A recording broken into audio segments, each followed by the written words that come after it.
Hello, everyone. So we're going to be interviewing Zach Prince of BlockFi to discuss the promised 6% returns on investment specific to Bitcoin and Ethereum. Also, excuse me, I'm a little sick, so I'm a little head fuzzy, but I see there's a couple people, so I want you guys to be asking questions and even setting them up now. Throw some stuff in the comment section because we obviously want to get to the bottom of this, right?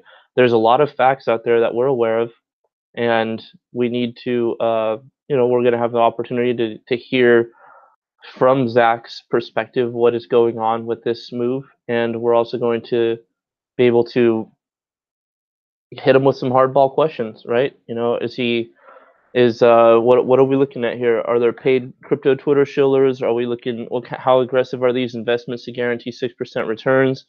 Who bears the risk? Which obviously I think we know, but we want to be running all these past Zach. So there's a number of questions that we'll be addressing. I'm going to give Zach the floor when he comes on. Right now, he hasn't come on yet. So let's just see here.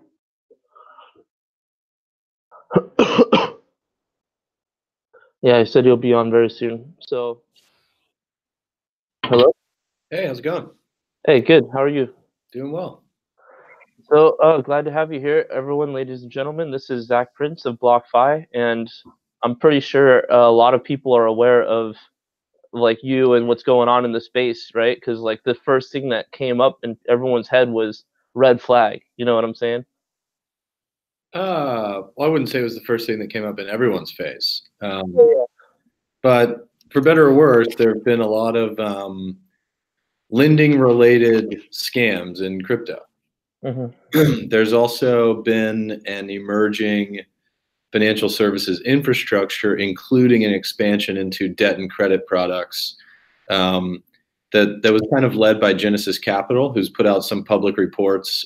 Genesis Capital, the DCG company, who's put out some public reports about how much activity they've done. And I think for last year it was around $1 billion, and they started that business in April of 2018. So I think anytime there's something related to lending, you're going to have parts of crypto Twitter that say, BitConnect. Yeah. Jumping. I mean, it was fire, right? For that full day and a half or 2 days, it was crypto Twitter was on fire over this. So that's what we want to do is air out the rumors and air out the truth, right? We want to know what's going on, and obviously not everything is bad, right? Obviously, if there's a good way to put something together, then we want to hear how it's being done and explore that possibility. So why don't we start with a little bit of your background, and including BlockFi, and let's just kind of take it from there.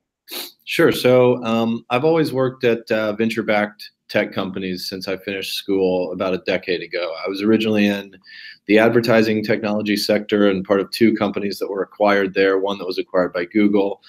And then more recently and more relevantly, prior to starting BlockFi, I've worked in the online lending side of fintech for the last 5 years.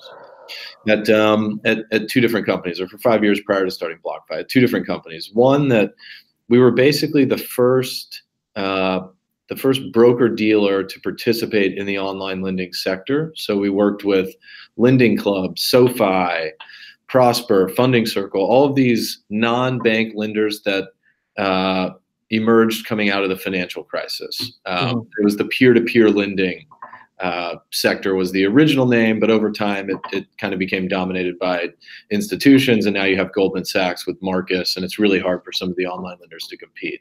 And then after that company, I worked at a consumer lender called Zibby, which is kind of like PayPal Credit in terms of integrating with retailers at the point of sale to finance large ticket transactions, except we were targeted towards consumers that had low FICO scores or didn't have a FICO score because they hadn't been in the US that long, for example. I got into crypto in 2015. Basically, got a tip to buy Bitcoin from a friend. And I bought it the first time when it was around 300, and I sold it at 700 and thought I was, such an incredible trader, and then bought it again at a higher price than 700.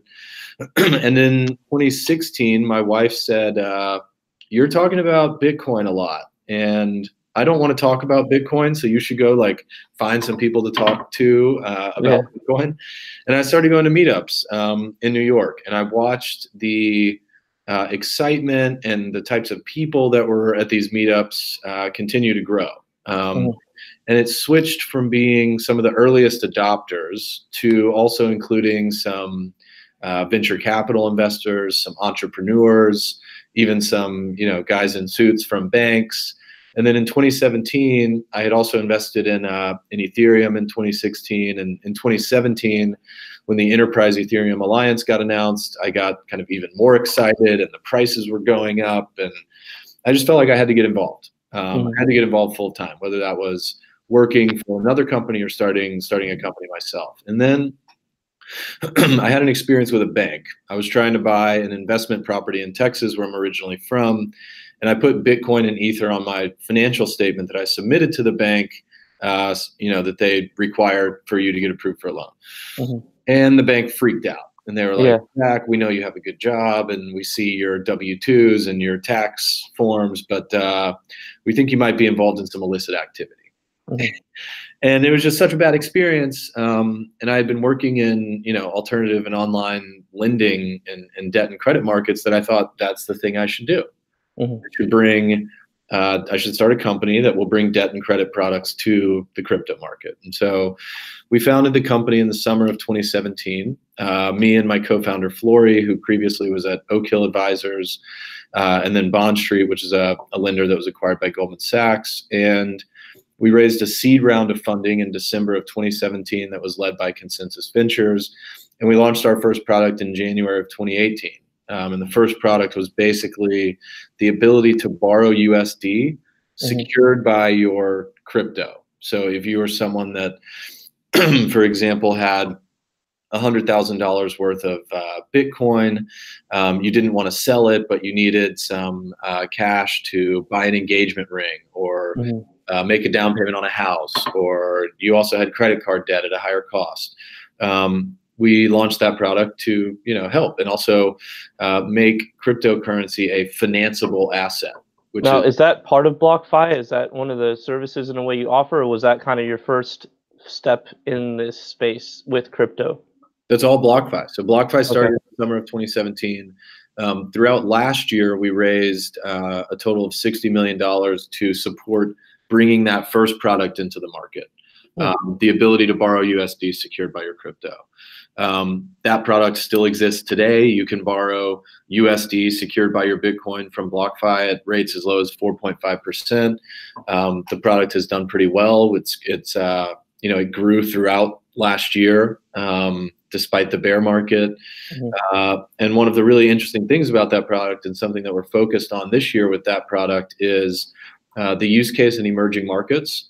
So if you think about the ability to borrow dollars, in the US, we take it for granted because, of course, we have credit cards and banks and online lenders, and credit is everywhere. Uh-huh. If you're someone in Argentina or Brazil, getting access to credit at a low cost can be a lot harder. Mhm. So we've focused a little bit this year on expanding into some of those markets where accessing credit is not as easy. Okay. And the utility value for Bitcoin of it being an asset that if you own it, you can borrow USD against it at a low cost, no matter where you are in the world. For BlockFi, you actually can't be in a sanctioned country to interact with any of our products. But let's say you're in Argentina, and we have some clients there, and they borrow US dollars from us at 5% a year. I And mean, it almost makes sense that if in a bear market, especially if someone doesn't want to trade, that they would want to loan their Bitcoin, or they would want to use their Bitcoin as collateral to take that cash, right? sure, and it depends on your situation, but it's that product and all of the products that we're building are very common wealth management tools Mhm. in traditional markets. Um, People borrow against stock all the time, and one of the reasons they borrow against stock is maybe they bought Amazon early, and they invested $1,000 in Amazon, and now it's worth $100,000. Mhm. Um, if they sell that Amazon stock, and this is exactly how Bitcoin is taxed, if they sell that Amazon stock, they have to pay taxes on the $99,000 gain. But if they borrow against it, not only do they not have to pay taxes at that time, they still have their long position in Amazon. They get access to cash. And if they use the cash to invest in something, the interest charged to them on that loan is deductible against other capital gains in the same tax year. So it's a very strategic way to borrow from a tax perspective. And we brought basically that same functionality to crypto.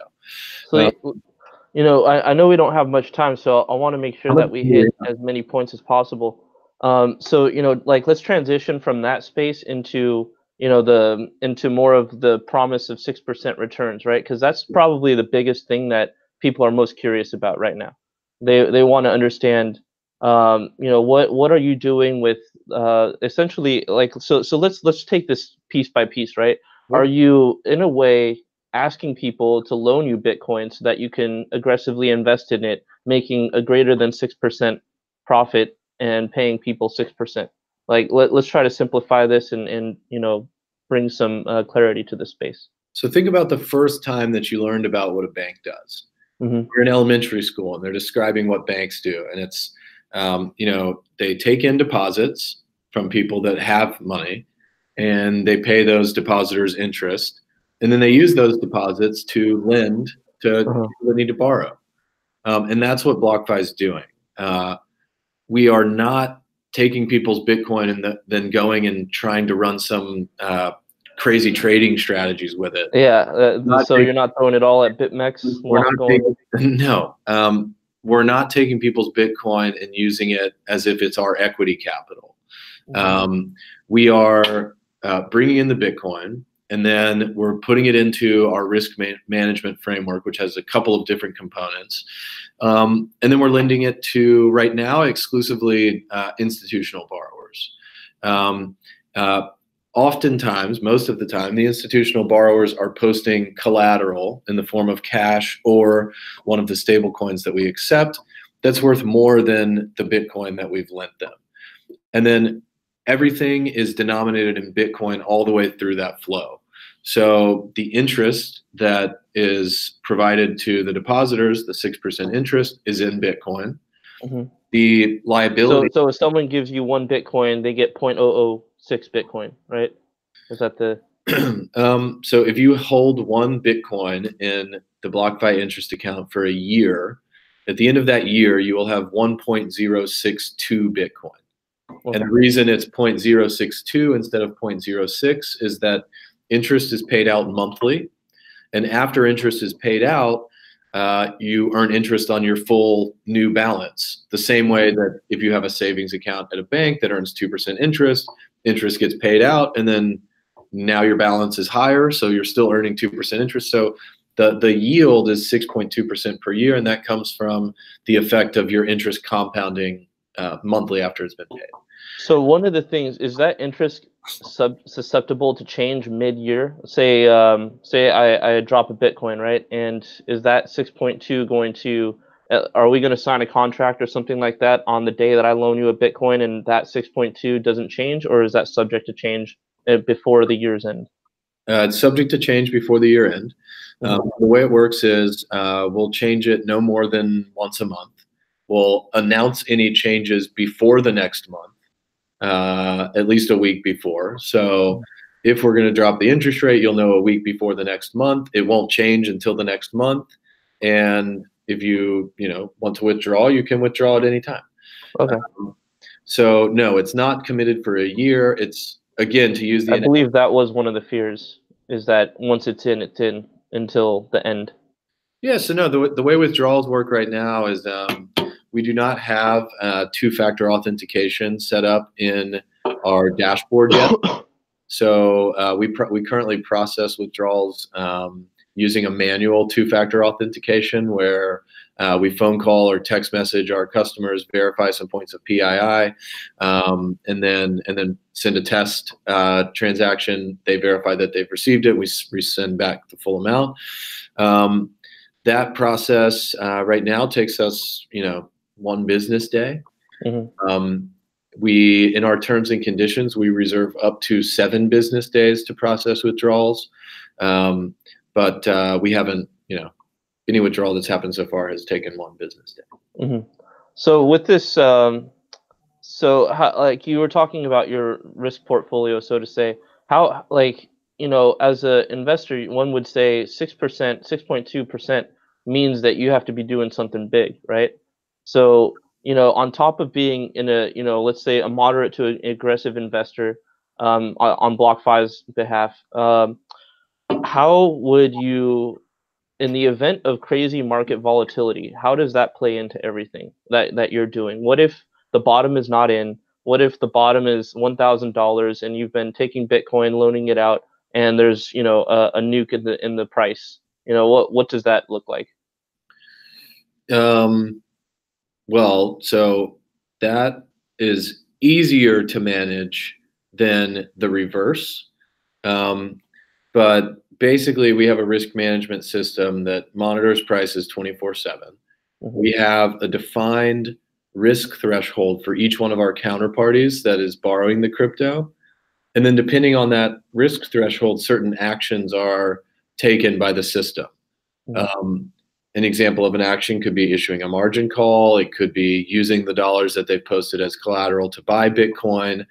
And then what we do with our models is we look at volatility, and we model to edge cases of observed volatility historically. Volatility has been trending downwards, and we build in cushion for kind of a 1% on the far end of the spectrum in terms of how we're setting those risk parameters. But to answer your question, like what happens if Bitcoin goes down to 1,000? The rates that exist to borrow Bitcoin generally rise when market sentiment is negative. So it would have the effect of giving us more pricing power in terms of how much we're charging people to borrow Bitcoin, because there would be more demand to borrow Bitcoin. Mm-hmm. And remember, everything's denominated in Bitcoin. Mm-hmm. So if someone borrows Bitcoin when it's 4,000, and then they have to pay you back when Bitcoin's 1,000, they most likely made a good trade. They're happy. Mm-hmm. It's the opposite side that we have to manage to more when we're lending Bitcoin. The volatile upside moves. Correct. And you look at a couple things there. I mean, you look at volatility over time, and then you look at the counterparty. So even if, let's say, we have a maximum margin threshold for one of our borrowers of 120%, and Bitcoin gaps up in a single tick 25%, which really doesn't happen these days anymore. It might gap up 3, 5, 8%. In a single tick, but let's say it went up 25%. It doesn't necessarily mean that we're not going to get paid back. It just means that we're not able to rely only on the collateral anymore.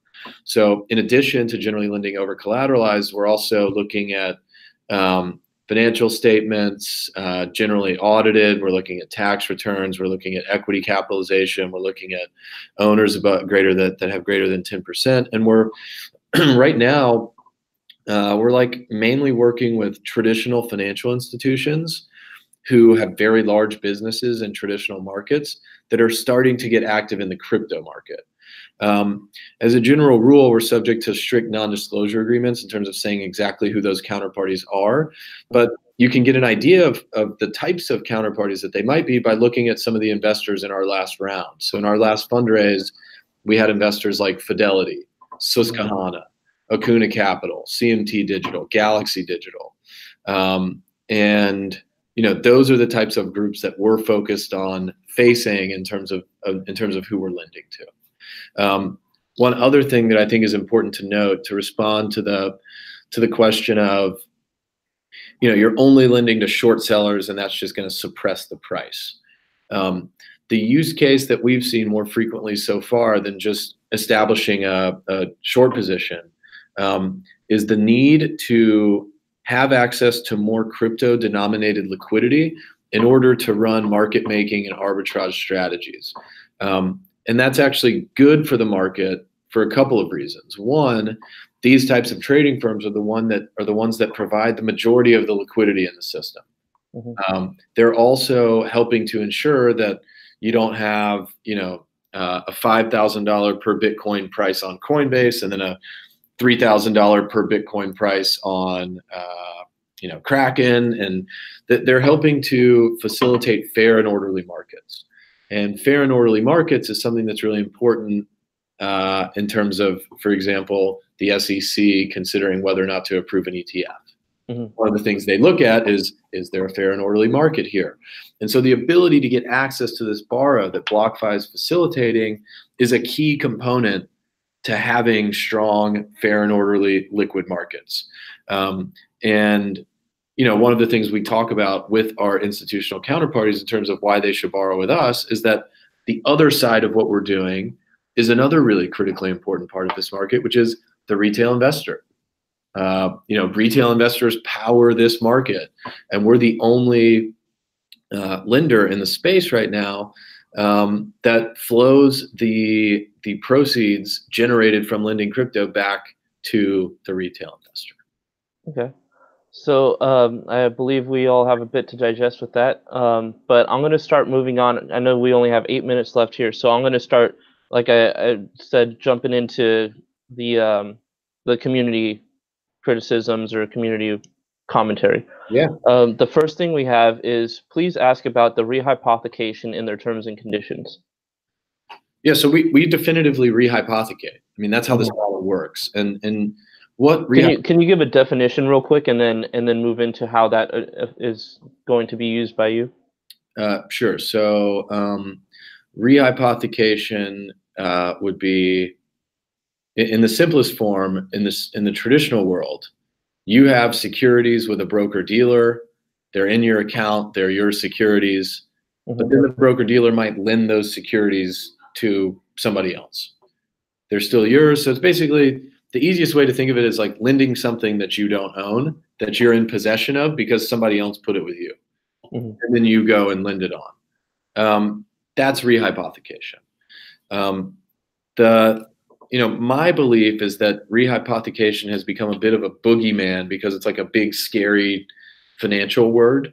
A couple things that are important to understand about rehypothecation is, one, that it was not responsible for the financial crisis in any way, shape, or form. Our chief risk officer, who was previously the managing director of prime brokerage at Bank of America Merrill Lynch, was there for 15 years throughout the crisis. His side of the business that uses rehypothecation day in and day out didn't lose a penny, and everything worked perfectly fine. Okay. The thing that's important to note about rehypothecation is that it enables things that are very valuable, like lower prices for consumers to access products. So the reason that trading fees have gone to zero in some places like Robinhood for public equities, the reason that ETF and asset management fees continue to come down is because of tools like rehypothecation. And my belief and our belief at BlockFi is that if what we're trying to do in crypto is compete with the traditional financial system or compete with the fiat money system, it's going to be a lot harder to do that if we're not able to use the same tools that work in those markets. Rehypothecation is just one of those tools that's like a big scary word, but it's actually not that bad and it works really well. Yeah, I was going to say the one thing, so moving along is, how does the compound interest work with the accounts, and does it have a cap to earning compound interest? I believe you answered that in the beginning, but I know that maybe someone wasn't here. So yeah, so the way compound interest works is that it basically means once you've received an interest payment, that is now part of your balance, and you're earning interest on your full balance always. So after interest has been paid, you have a new balance, and you're earning interest on that full new balance. So compound interest just means you're earning interest on interest that was paid to you previously, because that's now part of your balance. So Trey, basically what he's saying is, if I give him $10 and my compounding interest is $1 per month, then the second month I'll be receiving interest on $11. Exactly. The third month I'll be receiving interest on 12 point something. So that's how compound interest works. You keep getting paid greater and greater sums based on the amount of money that you have in your account. So you're talking. So I guess like the FDIC is not backing. I mean, one of the concerns is that the risk is completely on the individual. You know, one of the tweets that I saw was something like you have 6% gains if you throw a Bitcoin in, right, or you throw your cryptocurrency in, but you have 100% downside if things don't pan out. And Trey, I'll get back to you in a sec here. So, you know, with the FDIC not backing, risk being almost completely on the individual investing, like what do you have to say to calm those fears? A few things. I mean, number one, we don't think that this product is necessarily a fit for all risk appetites. Mm-hmm. I also think it's important to clarify that the questions around insurance and whether or not we have it are valid, and there is no insurance that's available in the crypto Mm-hmm. sector for our product or others that's the equivalent of FDIC insurance or SIPC insurance. Yeah, I mean, it's important to note that it just isn't there. Like the insurance for something like this just doesn't exist today.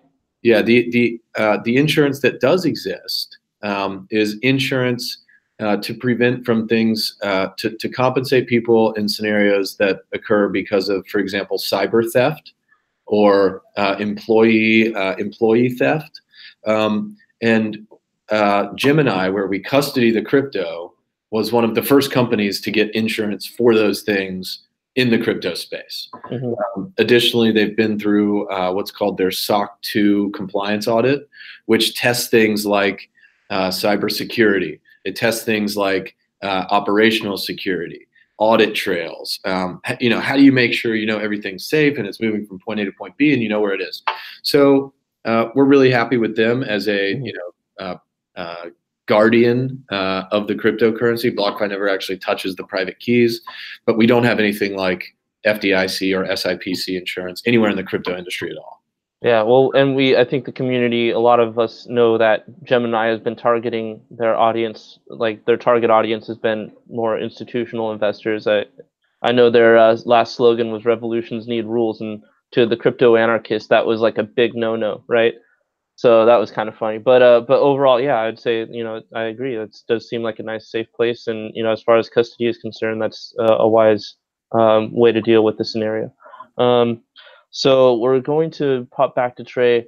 What do you think about your competitor, Celsius Network, which also gives interest on crypto? Is that something you can comment on? Is there any thoughts?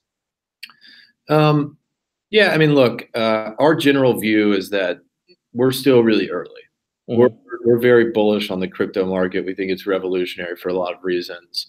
And we think it's too nascent of a market to be getting into, you know, gunslinging or knife fights with your competitors or anything. I mean, Mm-hmm. Celsius like put something up on Twitter, you know, criticizing BlockFi for different things, and you won't see us writing anything like that or doing anything like that. So, you know, I have no comment. The one thing I Oh would yeah.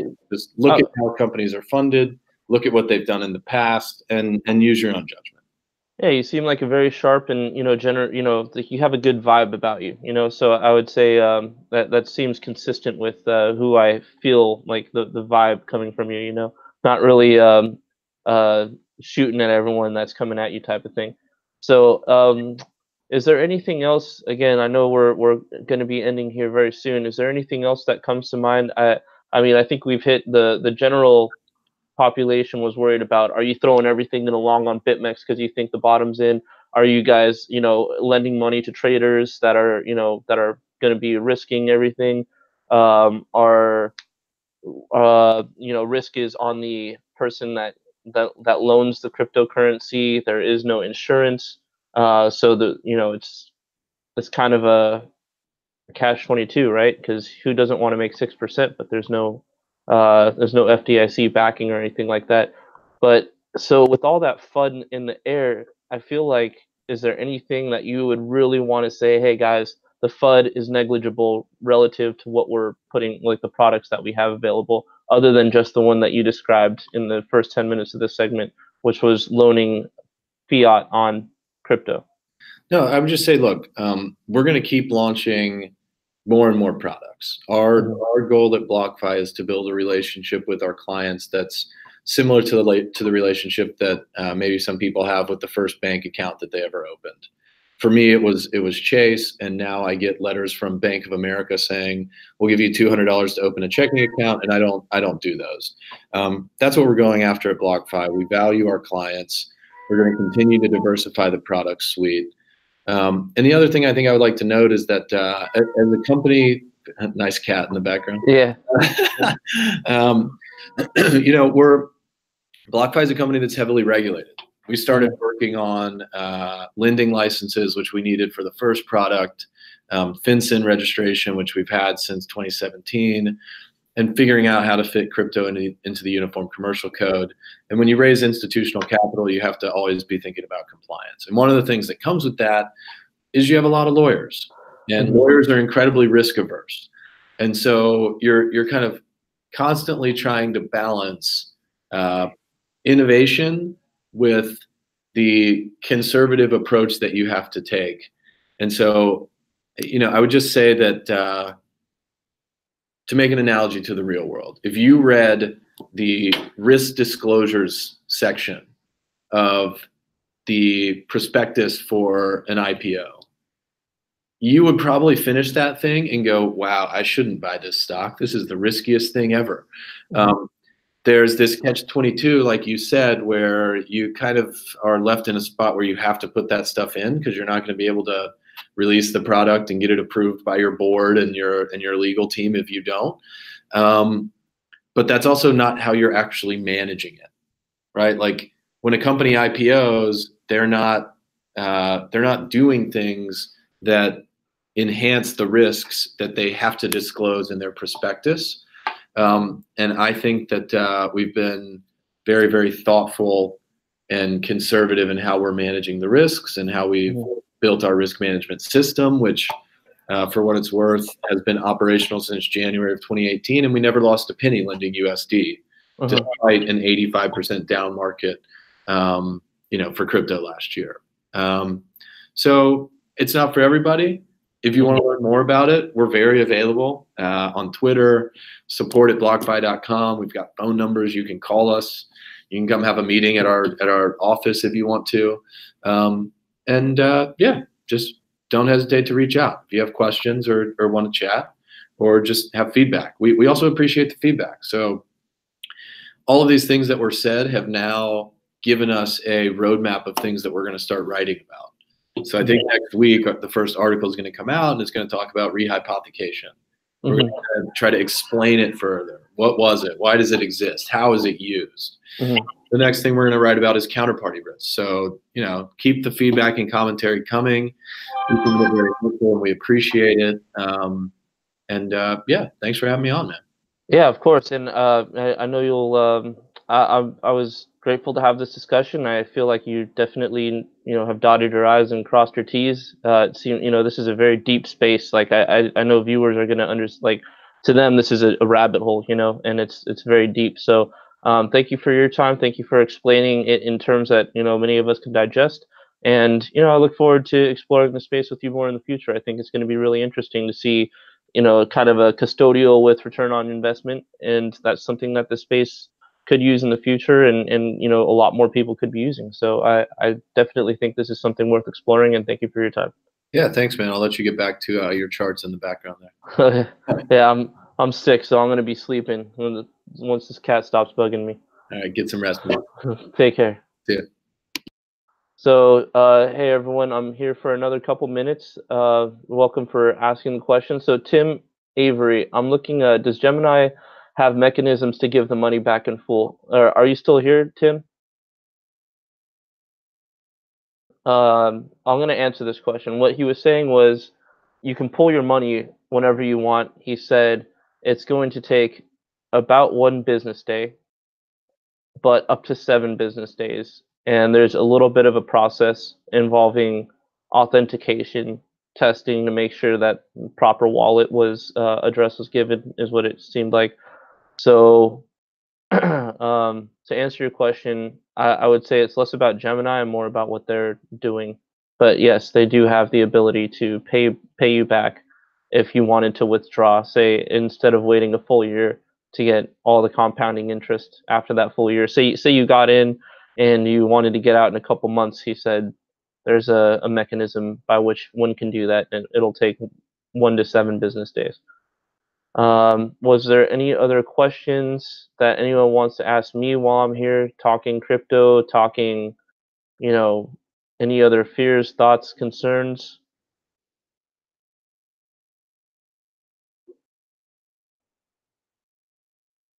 All right. I'm probably going to call it then, guys. I'm pretty sick. I need to get some sleep. So, uh, thanks for the questions. Thanks for the commentary. Of course, I'm here to answer, or at least have Zach answer those questions, the ones that, I'm obviously not qualified to answer. So, whenever we do these videos, please comment so that we can bring everything to light. Any concerns that you guys have, bring them up. We'll bring them. I'll be happy to ask. So on that note, have a great evening, everyone, or evening in the United States here, East Coast, and thank you for tuning in. This has been brought to you by BlockTV News, and as always, follow us on Twitter. Follow me on Twitter, Joe_Saz. Anything that you guys want to discuss, I'm here for you guys. So let's keep this momentum. All right, take care, everyone.